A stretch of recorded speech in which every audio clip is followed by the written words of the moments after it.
MS ধোনির হুঁশিয়ারিতে ICC থেকে পদত্যাগ জয় সাহার। লাইভে এসে বিসিবির কাছে ক্ষমা চাইলেন আইসিসি সভাপতি। বিশ্ব ক্রিকেটে ইতিহাস বদলে দেওয়া এক নাটকীয় অধ্যায়। সবকিছুর শুরু হয়েছিল বাংলাদেশের তারকা পেসার মুস্তাফিজুর রহমানকে আইপিএল থেকে বাদ দেওয়ার ঘটনা দিয়ে। নিরাপত্তা শঙ্কার কথা জানিয়ে বাংলাদেশ স্পষ্ট করে দেয় ভারতের মাটিতে টি-20 বিশ্বকাপ খেলবে না তারা। আইসিসির একাধিক বৈঠক, প্রস্তাব, এমনকি ভেন্যু পরিবর্তনের আশ্বাসও বাংলাদেশকে রাজি করাতে ব্যর্থ হয়। ফলে বাংলাদেশ বিশ্বকাপ থেকে সরে দাঁড়ায়। তাদের জায়গায় সুযোগ পায় স্কটল্যান্ড। এই সিদ্ধান্ত বিশ্ব ক্রিকেটে তোলে প্রচণ্ড ঝড়। এই উত্তাল পরিস্থিতিতেই লাইভে এসে মুখ খুললেন ভারতের সাবেক অধিনায়ক মহেন্দ্র সিং ধোনি। লাইভে ধোনি বলেন, বিশ্ব ক্রিকেট আজ যে জায়গায় দাঁড়িয়ে আছে তার জন্য আইসিসির শীর্ষ নেতৃত্ব দায় এড়াতে পারে না।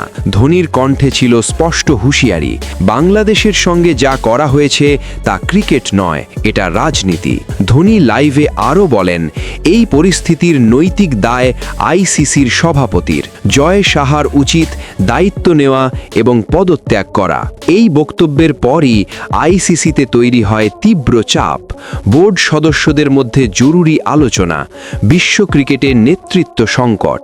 সূত্রের দাবি অনুযায়ী ধোনির এই বক্তব্যের পরই আইসিসির ভেতরে চাপ এমন পর্যায়ে পৌঁছায় যেখানে শেষ পর্যন্ত আইসিসির সভাপতির পদ থেকে পদত্যাগ করেন জয় সাহা।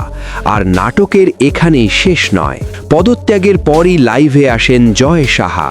সরাসরি বাংলাদেশের উদ্দেশ্যে তিনি বলেন, রাজনৈতিক সিদ্ধান্তের কারণে বাংলাদেশকে বিশ্বকাপ থেকে বাদ দেওয়া আমার জীবনের সবচেয়ে বড় ভুল। তিনি আরও বলেন, আমি বাংলাদেশের ক্রিকেট বোর্ড এবং ক্রিকেট প্রেমীদের কাছে আন্তরিকভাবে ক্ষমা চাইছি। লাইভে জয় সাহার কণ্ঠে শোনা যায়, আমাকে ক্ষমা করে দিও বাংলাদেশ। এই ঘটনা নিয়ে এখন ক্রিকেট বিশ্বে তীব্র আলোড়ন, সোশ্যাল মিডিয়ায় আবেগের ঝড়। বাংলাদেশের ক্রিকেটকে ঘিরে নতুন সম্মানবোধ। অনেকে বলছেন এটাই বাংলাদেশের শক্ত অবস্থানের ফল। অন্যরা বলছেন বিশ্ব ক্রিকেটে এমন দৃশ্য আগে কখনো দেখা যায়নি। বাংলাদেশ কি আবার বিশ্বকাপে ফিরবে?